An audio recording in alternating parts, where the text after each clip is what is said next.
Se você está acompanhando o canal e as notícias de ciência pelo mundo, sabe que foi encontrada uma superbactéria lá nos Estados Unidos, resistente ao último antibiótico, chamado colistina. Também foi publicado no dia 6 de junho outro trabalho que descreveu bactérias resistentes à colistina lá na China. Essa é mais uma evidência de que estão aparecendo superbactérias em um curto espaço de tempo, principalmente devido ao uso indiscriminado de antibióticos. A gente já falou sobre superbactérias, sobre resistência aos antibióticos, nesse vídeo que está aparecendo aqui no link. Então, se você não viu, dá uma passadinha lá, porque hoje a gente vai falar sobre superbactérias devido ao uso de antibióticos na pecuária. No momento que Alexander Fleming descobriu a penicilina em 1928, a história dos antibióticos já estava traçada. Ele viu que perto de colônias do fungo Penicillium notatum não cresciam bactérias e percebeu que tinha alguma coisa ali que impedia seu crescimento. E aí nasceu a penicilina, o primeiro antibiótico. Mesmo nos países mais desenvolvidos, antes da penicilina, a expectativa de vida não passava dos 50 anos, e depois dela, mesmo nos subdesenvolvidos, a expectativa saltou de 30 para 70 anos. Vários antibióticos foram gerados a partir da penicilina, inspirados pela penicilina. Só que o dia tão temido pela medicina e pela ciência chegou. Você já sabe que a cada vez que se utiliza um antibiótico, você acaba selecionando bactérias que são resistentes a eles, como já explicado aqui no canal. E as bactérias vêm fazendo isso há anos, há milhares, milhões de anos, evoluindo, criando resistência. Em 2014, a Organização Mundial da Saúde reportou que 20% dos casos de tuberculose eram causados por bactérias super resistentes a várias drogas. Mas não existe uma explicação baseada apenas no uso humano para essa resistência aos antibióticos. E o uso deles na pecuária é que pode explicar isso. Segundo dados do FDA, a Agência Reguladora de Medicamentos dos Estados Unidos, similar à Anvisa do Brasil, 70% dos antibióticos utilizados no mundo são consumidos por animais. E desses antibióticos, são mais ou menos 31 são também utilizados por seres humanos. Não é difícil perceber o risco que isso pode causar ao ser humano. Os antibióticos usados pelos animais acabam contaminando o solo, a água, o meio ambiente e entram em contato com bactérias que, por sua vez, podem causar doença em seres humanos. Lucas, e por que são usados tantos antibióticos na pecuária? Olha, mano, o mais óbvio a se pensar é que os fazendeiros queriam proteger seus animais, mas esse é apenas um dos objetivos. Em 1946, alguns pesquisadores notaram que ao adicionar o antibiótico streptomicina à ração dos frangos, eles cresciam mais. E em 1949, alguns fazendeiros estavam procurando um substituto barato para a vitamina B12 e descobriram que o antibiótico clorotetraciclina podia ser esse substituto porque fazia os animais crescerem muito mais. E mesmo hoje, ainda não existe um consenso sobre por que os antibióticos fazem os animais crescerem. O que aconteceu foi que em 1950, os fazendeiros começaram a adicionar antibióticos, pequenas doses de antibióticos, à ração dos animais diariamente, em vez de tratá-los apenas. E acabou que viram que os antibióticos estavam fazendo os animais crescerem mais, produzirem mais carne e, consequentemente, gerando mais lucro. Esses antibióticos usados na alimentação dos animais foram chamados de antibióticos promotores do crescimento. Só que hoje eles superam em muito os antibióticos utilizados para tratamento. Só que a gente sabe qual que é a receita perfeita para gerar superbactérias, né?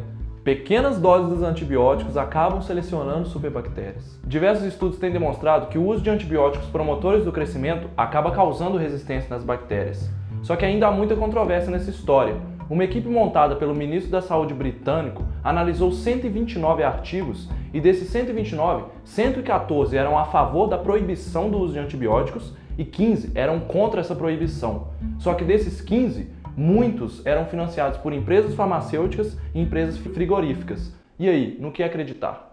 Apesar desse lobby, a Dinamarca nos dá um ótimo exemplo de como banir o uso de antibióticos na pecuária pode diminuir a incidência de superbactérias. Em 1994, um veterinário dinamarquês chamado Frank Aerstrup percebeu que 90% dos antibióticos utilizados na Dinamarca eram utilizados como promotores de crescimento animal e não para tratar infecções. Muitas das pessoas que defendem o uso de antibióticos na pecuária falam que esses antibióticos são apenas para uso animal e não podem causar resistência em bactérias humanas. Só que esse veterinário, ele percebeu que o uso da avoparcina, que é um antibiótico exclusivamente animal, ele causava resistência em bactérias à vancomicina, que é um antibiótico usado para tratamento humano.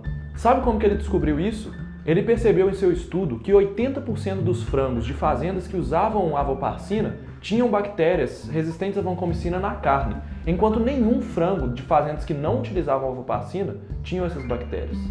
Apesar dos Estados Unidos nunca terem utilizado a ovoparcina, várias superbactérias resistentes à vancomicina já apareceram nos Estados Unidos e já foi confirmado que elas vieram da Europa. Ainda não se sabe como que essas bactérias conseguem infectar as pessoas, mas um estudo de 1997 sugeriu que essa infecção poderia vir da carne. Nesse estudo, nenhum dos vegetarianos apresentou bactérias resistentes à vancomicina no intestino, enquanto 20% das pessoas que comiam carne tinham essa bactéria. Enfim, voltando à história da Dinamarca, devido a vários outros estudos, eles em 1996 decidiram banir de vez o uso de antibióticos na pecuária. A União Europeia também decidiu seguir a Dinamarca e adotou essa medida. Hoje, na Europa, só se utilizam antibióticos para tratamento animal e não como promotores de crescimento. E o que aconteceu? Os animais morrem um pouco mais, eles crescem um pouco menos, mas o dinheiro que era utilizado para comprar antibióticos pode ser utilizado para melhorar as condições de vida do animal e comprar mais animais. Então, por fim, eles conseguem ter mais animais e conseguem lucrar quase o mesmo tanto, e ainda colaboram com a saúde pública. Lucas, e o Brasil ainda utiliza antibióticos na pecuária? Sim, mano, infelizmente.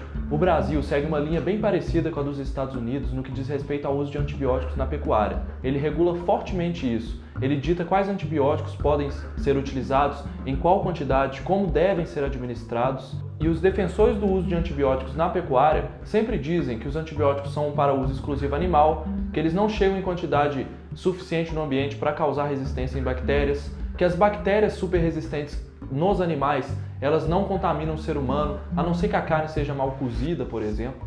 Só que a gente sabe que isso é conversa de político.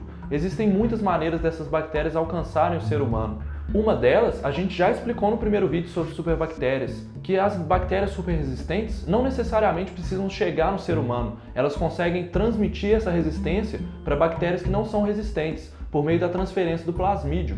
Outro caso é o desenvolvimento de uma resistência a uma classe de antibióticos. Às vezes o antibiótico usado para animais é da mesma classe do antibiótico humano e a bactéria consegue resistência para os dois. Então não é um consenso, não tem como a gente saber exatamente como se dá essa resistência. O fato é que se continuarmos utilizando antibióticos de maneira exagerada, se não desenvolvermos novos antibióticos e se não houver incentivo de instituições públicas para o desenvolvimento de novas drogas, vamos acabar voltando à era pré-penicilina, quando a expectativa de vida era 50 anos. Então, acabaram os antibióticos? Ainda não, mas podem acabar se a gente não tomar cuidado. Essa é a mensagem do nosso vídeo de hoje, espero que vocês tenham gostado. Cliquem no like aqui embaixo, compartilhem com todo mundo, porque esse é um tema muito importante para a saúde e para você. Um grande abraço, valeu!